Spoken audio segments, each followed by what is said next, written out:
2017, a reputable British index ranked Brewdog as one of the UK's 100 fastest growing private companies for a 6th consecutive year, a record in the index storied history. In the second episode of our Disruptor series, we profile Brewdog, the disruptive Scottish company that has placed itself at the forefront of a thriving craft beer revolution. The Sunday Times Virgin Fast Track 100 is a league table that ranks the top 100 private companies in the United Kingdom based on their sales over the last 3 years. In 2017, it featured the crafty brewery Brewdog for a 6th consecutive year. At the time, this was a record for any company in the league's 21-year history. Co-founded by James Watt and Martin Dickey, Brewdog is a multinational brewing and pub chain that packages beers in various forms, including ale, stout, India Pale Ale or IPA, and lager, some available in keg containers. The company generates revenue through product sales and a chain of bars and hotels. On a less positive note, Brewdog has gained notoriety for its bold marketing initiatives, including naming a beer after a drug cocktail of heroin and cocaine. The beer's name pit Brewdog against UK Watchdog in a heated row we'll discuss later. Co-founders James Watt and Martin Dickey met at high school in Peterhead, a fishing town in the northwest of Scotland. Furthermore, Dickey and Watt shared a flat in Edinburgh as university students. While Watt read law and economics, Dickey attended Heriot-Watt University's prestigious brewing and distilling school. After school, Dickey landed a job at the English brewery Thornbridge, where Dickey and a colleague created a recipe for an IPA called Jaipur. An IPA is a hoppy beer with a higher alcohol content than other craft beers. Jaipur is significant in the Brewdog story because it served as all prototype for its signature beer, the Punk IPA, with a 4.5 ABV and an IBU of 45. Alcohol by volume, ABV, measures how much alcohol is in a given volume of an alcoholic beverage, whereas IBU is an abbreviation for the International Bitterness Unit Scale, which measures beer's bitterness. IBU figure is assigned by measuring the parts per million of isohumulone, an acid that gives beer its bitter taste. In its brief history, Brewdog has upset rival breweries, drink industry associations, health organisations, the UK's Advertising Standards Authority, and even LGBT groups. Brewdog's first high-profile spat came in 2008, when the Portman Group, a watchdog of the UK's beverage industry, accused it of aggressive marketing and threatened to remove its products from British stores. Brewdog denied the allegations, claiming that Portman was impeding the growth of smaller brewing companies.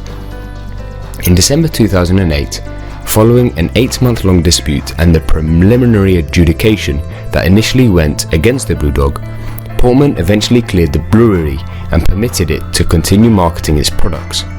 Granted, Brewdog made no changes to the packaging. The following year, Brewdog stubbornly responded by introducing Speedball, the name given to a cocktail of cocaine and heroin, saying, "We thought we would give them something worth banning us for." Predictably, Portman promptly banned Speedball. On multiple occasions, Brewdog has claimed to have brewed the strongest beer ever brewed.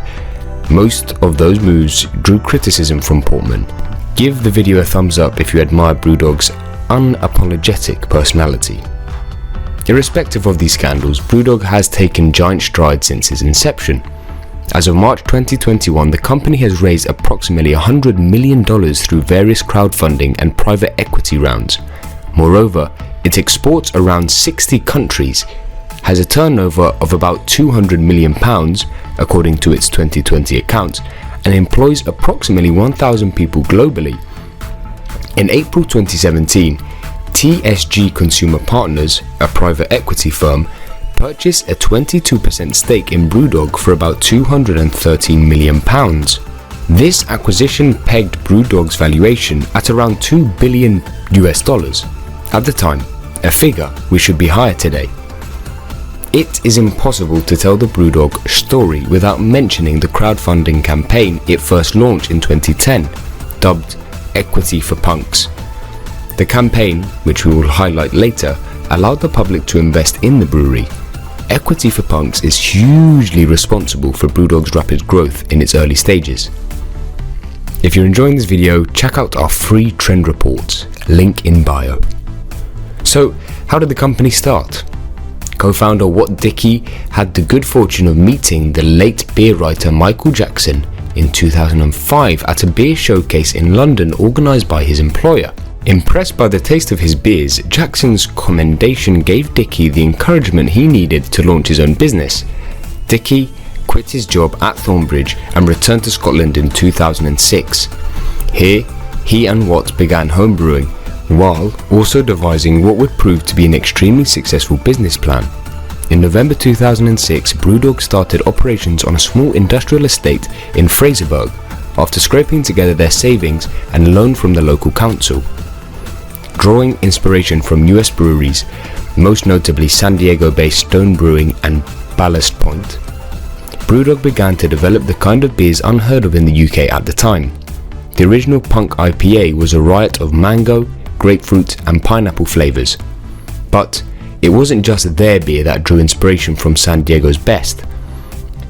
In addition, Brewdog's arrogant label bore more than a passing resemblance to one of Stone Marketing's ads. The label read, "It is quite doubtful that you have the taste or sophistication to appreciate the depth, character or quality of this premium craft brew beer." Unsurprisingly, Greg Koch, executive chairman and co-founder of Stone Brewing, embraced Watt and Dickey's emulation, befriended the fledgling founders and mentored them. Brewdog's confident marketing gradually shifted young, impressionable drinkers toward their beer, away from mass-produced European lagers. However, Brewdog was not universally embraced by the UK beer community. Despite the numerous controversies, even skeptics admit that Watt and Dickey have helped create a generation of adventurous beer drinkers, many of whom have an intense affinity to Brewdog. Whether other beer companies have customers, Brewdog has fans. In 2010, the company needed to raise funds quickly to embark on expansion projects, one of which was a new brewery. Despite receiving investment from San Francisco's Anchor Brewing Company, Brewdog was still not making enough money to sustain its exponential growth at the time.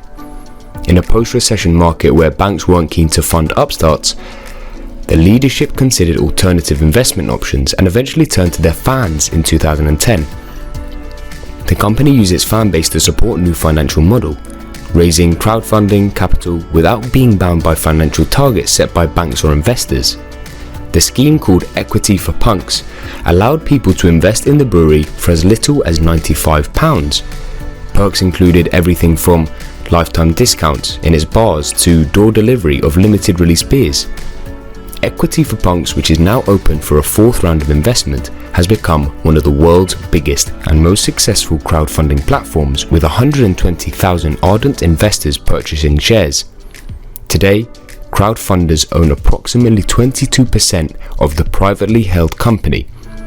Shortly after the capital injection, Brewdog began constructing a new brewery on a 5.5-acre site in Ellon, a few miles north of Aberdeen. Brewdog also began building a whiskey and vodka distillery on the same property. Additionally, it planned for a major production facility in the United States, its largest export market. In addition to the distillery, they have ambitious plans to build a brewery in Columbus, Ohio. With the fourth round of Equity for Punks underway and significant additional investment from Anchor, Brewdog is attempting to raise the funds necessary to transform them into a truly global brand. In the craft beer world, this means having a robust and visible presence in the United States. As implied earlier, Brewdog already has strong relationships with many US breweries, including Stone, Oscar Blues and Anchor. Still, they're determined to start brewing in the US to penetrate the market further. Watt's plans for Brewdog in North America appear to just be getting started. You only need to look at their rapid expansion in Europe to see how this could play out. A decade from now, you could be sitting in a Brewdog bar on the California coast, sipping a fresh Punk IPA. If you've enjoyed this video, kindly subscribe to the channel for other equally rich content. Brewdog is striving to succeed as much in the United States as it has in the United Kingdom. However, to make waves in the States, Brewdog must and have to abandon the cocky and aggressive marketing strategies that have helped build its brand, because the craft beer market in America is significantly more mature than in the UK in terms of scale and culture. Hence, customers are likelier to favour sophistication and artistry over sensationalism. Brewdog may have to balance passion and poise more than ever before. To learn about a European company that is revolutionising the fresh food industry by balancing passion and poise, watch our video about Infarms, the first company we profiled in our Disruptor series. Thanks for watching.